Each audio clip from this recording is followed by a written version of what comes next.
Lots of great comics this week. We got Star Wars, King in Black, Teen Titans, and even some indie books.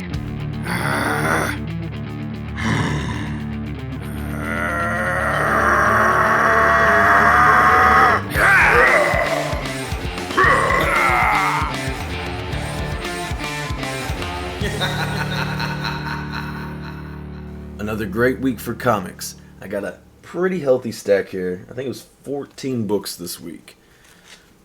Lot of cool books, and there was some other new like indie stuff that I almost picked up. I still might go back and pick up later.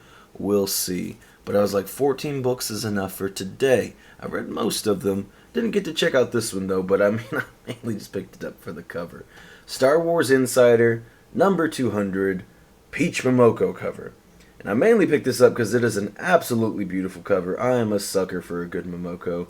Now, it's going to be kind of hard to see, but actually probably not visible at all, but there's a tiny little corner ding there. We had two of these. The other one looked a little bit better, but sure, you got that one. So I grabbed this one. Just a tiny little corner ding. Still fantastic cover. Absolutely love it. I don't know if anything cool is going on here. I kind of, just opened it up to glance at it, but I have not read through that thing. That will take me a little while. That's not a job for tonight. A book I did read, though, is Teen Titans, Future State, number 2. I will say, again, I'm not much of a DC person, so there are parts of this I feel like I'm just confused on. I feel like there's certain elements that you're supposed to be confused on because you don't know. So it's not just me, but overall, pretty cool. I still don't really know exactly what's going on, but in the end here, I guess, kind of spoiler, not really, because I'm pretty sure it's just a 2-part series, and it says will continue in Teen Titans Academy, coming in March. So, this is it for Future State, but it's spinning off into a new series. I haven't decided if I want to pick that up yet. I mainly got this because of, well, I'll show cover B here, because Red X. I was a big fan of the Teen Titans show.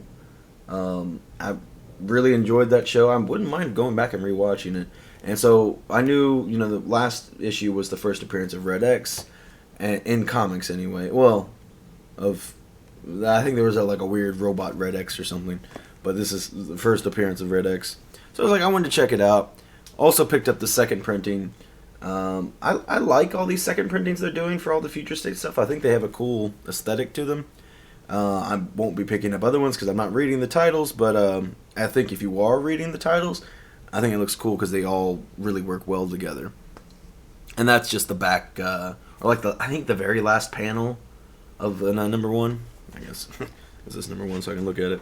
Yeah, it's the very last panel of number 1. Well, for the most part, I mean it's resized a bit, but yeah, you get it. On to my Marvel books.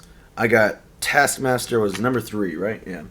Taskmaster number 3. We're getting near the end. I'm pretty sure it's just a 5-part series. I'm absolutely in love with this series. I love Taskmaster. Always have loved Taskmaster. I bought, it was the comic pack when they did the 3 3/4 figures. The comic pack, I can't remember, it was Taskmaster and somebody else. Probably Captain America or something. And it came with a reprint of Taskmaster's first appearance. I read that book, and ever since then I've been in love with Taskmaster. I just think he's a super cool character. And you get to see him do some neat stuff in this series, really. Like, in the last issue, he fought Hyperion, which is way above what he should be able to fight, but he squeezes out the victory. And I've been enjoying all things that have had Taskmaster here lately, because I feel like they've really been putting him in a very, I don't know what I say. He's been winning. They've been putting him in a good light. He was in Iron Fist. What is it called? Heart of the Dragon. And in that first issue, and he kind of whooped Iron Fist, and he's like, "Look, I got things to do. Goodbye." Like I said, in this series, he knows his limitations, and like in this, he's running from Black Widow, because Black Widow wants to kill him, and he's like, "Oh my God, Black Widow will kill me if she gets to me." So he knows he's a mortal man, but he's still very skilled, and this was a great issue. he accomplishes a lot. He's a great fighter. He's very tactical. He obviously, with his powers, it's undefined. I don't know. There's weird things. So like he can copy people's kinetic energy and stuff. I know it's said that he doesn't have powers, but it's just kind of a weird thing. He kind of has powers. But regardless, absolutely hilarious book. I love the action in it. I love me some Taskmaster. And this is the best because he's got his goofy, just original costume, and I love it. Keeping with some more Taskmaster, we're going into King of Black tie-ins now, though. We got Thunderbolts #2. This has been a great series. It's hilarious. It has this band of misfits. It's just just trying to come together and fight, all these symbiotes and stuff. They're not really a great team working together, but I will say probably not as good as the first issue. The first issue was a little bit darker and gorier. I feel like this was a little bit more setup, which is kind of funny. Usually the first issue is a bit more setup, but they have a plan. In this book, they devise a plan. You don't really know what it is until the very end. And it's still setting up the plan for next issue. So I think next issue will be pretty interesting. Again, still a great issue, and again, very funny. I like this little casting of the Thunderbolts. Both those books were probably some of my top reads. I have another top read coming up here at the end. But on to Sword. I don't even know this character's name, but he's a teleporter, not teleporter. It says in the book that he's not a teleporter, but he can go through space and time. Well, not time, just space. And he can, I don't know, kind of create like portals and stuff. I'm not familiar with him. But it was interesting. He's an interesting character to follow around. It was kind of just him, though, the entire book. So, although it was neat to learn about him, not really a lot happened. So, it kind of sets up more for the next issue as well. Fantastic Four was pretty cool. Kind of went back. You got to see some of the events of King of Black #2, where, Thing was fighting. I think he was fighting in the first one, too. I don't remember now. Might have been some part of #1 as well, but yeah, I think it was kind of going back from King of Black #1 and #2, I want to say. But a lot of cool things going on in here. Kind of just shows you like a different perspective. That's what's kind of neat. I feel like all of this is happening pretty quickly, but each tie-in is kind of showing different perspectives. The only thing that's really moving forward in time is like the actual King of Black story, and then everything else is like, this is what was happening here, and it seems like they have some. It doesn't go very well for them, as most of these King of Black tie-ins go, but it seems like they're working on something. Reed Richards, one of the smartest men in the world, he's got a plan. So he's working on a device, more or less, without getting into too much spoilers. Daredevil, I did not, unfortunately. We ran out of the cover A's, so I picked up the cover B. I'm not loving these portrait variants that they started doing. My personal opinion, I saw a bunch of different books this week had the portrait variant, and not that they look terrible, it's just like, I would not care to get into these. So, it is what it is. They're fine, I guess. It's on the back, I'm just now reading, it says Marvel Masterworks 300th anniversary. So I guess it's for that. But anyway, the book itself was pretty cool. Continuation from the last issue. So this is, what number is this? It doesn't even have the issue number. Oh, 27 here. So with 26 being the first King in Black tie-in for Daredevil. Going back and forth between Matt Murdock and Elektra. I couldn't say Daredevil because technically she's Daredevil right now. Pretty interesting stuff, though, for Matt in particular. Elektra's got some cool fights, but Matt has some more, because he becomes nullified in the last issue, and he's not fully taken over in this one. So this is the first time we really see somebody resisting it. Now, we've seen, in all the King in Black stuff, we've seen him take over Captain America, Wolverine, a lot of really powerful people. So it's pretty interesting to see someone actually able to resist it. I know it's a bit of a spoiler. I do apologize, but you get, that's just kind of like the very tip of it. So it was a pretty cool book. And then we got Black Panther. So we get to see the perspective from Wakanda. And, Wakanda, they're a fighting force. They got the strength, they got the will, and they got the technology. So it's a struggle at the beginning. They're getting overwhelmed, but they pull through. They find a way, and it was a pretty good read. I don't know if there's going to be a continuation for Black Panther in King in Black. It's kind of seemed like a wrapped up story, but King in Black obviously still going on, so maybe not. Is this the cover A? This is the cover A. So on to indie books. We got The Last Witch, and this was a great read. I really enjoyed the first one. This one is a thick book. I don't know how well you can tell. Let me compare it to like this Daredevil here, side by side. I don't know. Yeah, I mean, you should be. Well, it helps if they don't bow out, but this probably isn't helpful at all. But take my word for it. It's a thick book. Like I said, I really like the first one. I love the art style. It reminds me of something. I can't quite put my finger on it, but I really, really enjoy it. Just here's nothing spoilery, but just some insert panels. Might not be your cup of tea, but I really like it. I really like the way these characters are drawn. It's a very Irish book. If you're struggling to pronounce any characters' names, the main character is Saoirse. I know it doesn't look like that's how you spell it at all, but that's her name. You have I think it's Brom and Padrig and Nan, I think is the old lady's name.